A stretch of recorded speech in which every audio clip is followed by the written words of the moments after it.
السلام عليكم، اهلا بكم بقناتي. اليوم راح اسوي لكم طرش الخيار المحشى. طبعا اني هاي تحضيرات قبل شهر رمضان، وانا قبل اسبوع سويت مخلل الخيار بدون حشوه.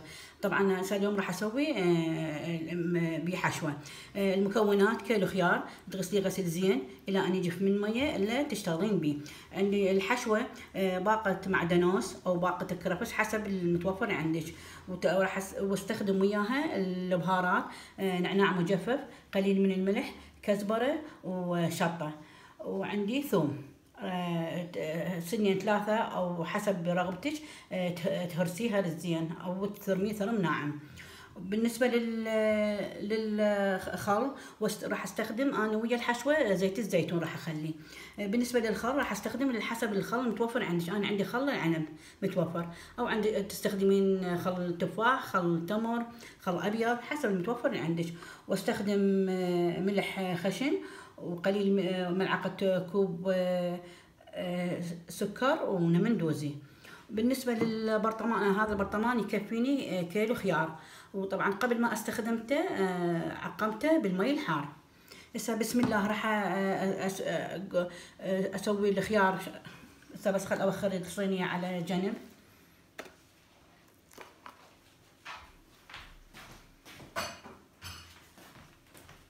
هاي الخيار راح توخرين النهايات، توخر هاي النهاية. هاي شد قص هاي تسوي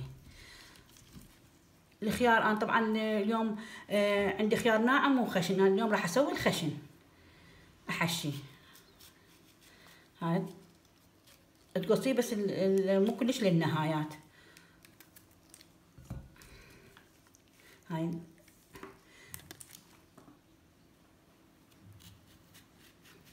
شوفي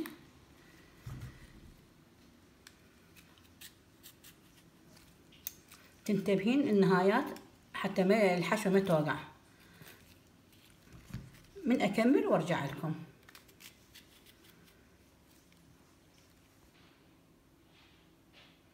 هسه يا حبايبي راح اسوي الحشوة. هاي راح اخلي اول مرة الثوم،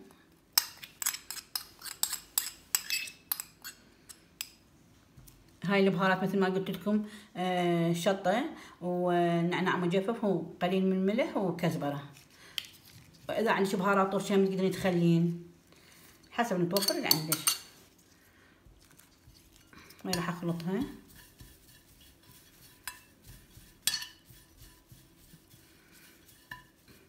هاي راح اخلي زيت الزيتون. اكو بعض ناس يخلون خل ويا الحشوة شوية، انا اخلي زيت الزيتون. انت حسب رغبتك، تريدين تخلين زيت الزيتون تخلين قليل من الخل وياها.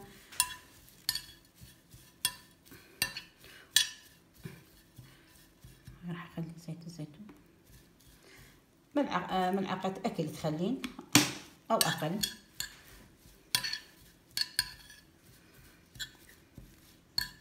هاي تخلطيها زين.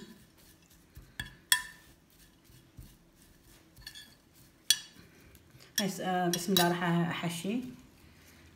هاي شوية تفتحيها بايدك. بسم الله.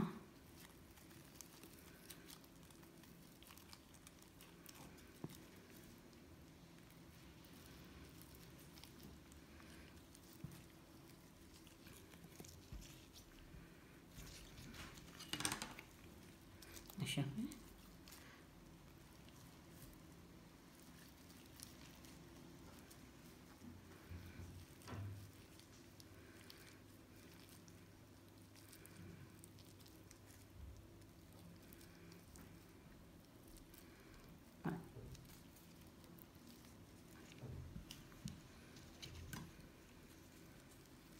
هاي الفتحة.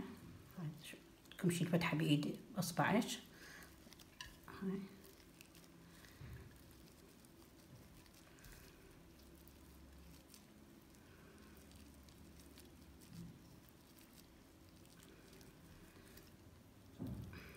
هاي توفر لك وقت بشهر رمضان، وطرش مشهي للأكل يفيد بشهر رمضان. من أكمل حبايبي وارجع لكم. هسه هاي كملت اني كلها حشيت الخيار. هسه بسم الله راح اخليه بالبرطمان طبعا، وتخلين الفتحه مال الخيار اللي فوق حتى ما توقع الحشوه. هاي بسم الله هيك ترتبيه.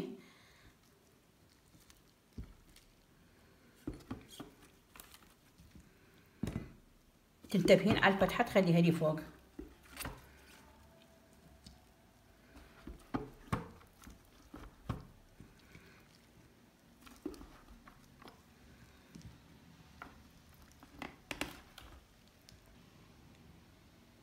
هسه يا حبايبي كملت كلها عبيتن. هاي شوفي لازم تنتبهين تخلين الفتحه لفوق، شوفي حتى ما توقع الحشوه. هسه كملت. هسه راح اسوي لكم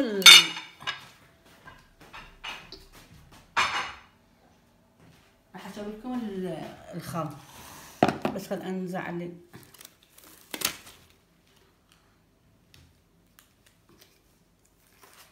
انزع لك الجوانتا. هسه طبعا بالنسبة للخل راح استخدم كوبين خل. هاي كوبين خل.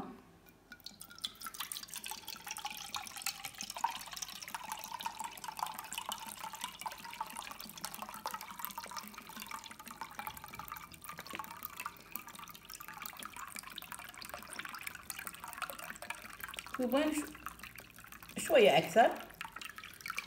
هاي كوبين شوية. بسم الله راح اخلي وياه 3 ملاعق اكل ملح خشن.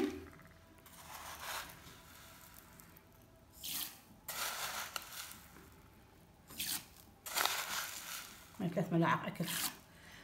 عندي هاي ملعقة كوب نمندوزي. عندي ملعقة كوب سكر. راح اخلي شويه قليل من المي حتى يذوب القليل مي. طبعا المي اني مغلي وشويه يعني برته. هاي راح احرك في المكونات حتى يذوب السكر والملح والنمندوزي وافرغ. وخل العنب لازم اعادله بالمي لانه خل كلش حامض، واذا احتاج بعدهم اخليه اسوي.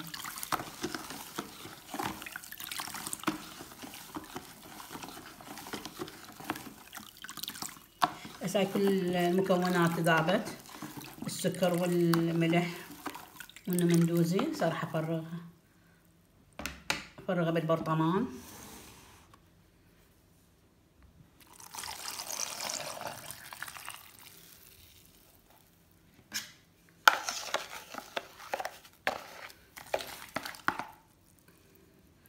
شوفوا صار نص البرطمان خل. هسه راح اضيف مي حار. مي طبعا قلت لك تغليه وتدفيه ما تخليه حار.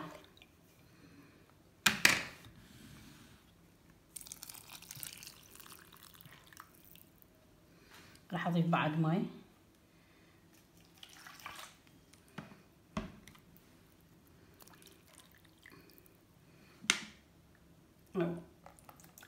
هاي ضفت قليل بعد من الخل.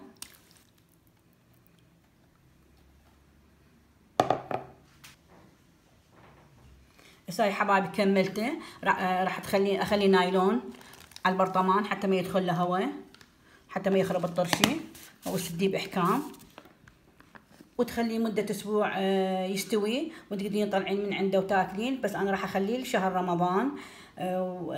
شغلته سهلة وبسيطة، وجربيه ان شاء الله يعجبكم، ولا تنسون باللايك والاشتراك، والف عافية.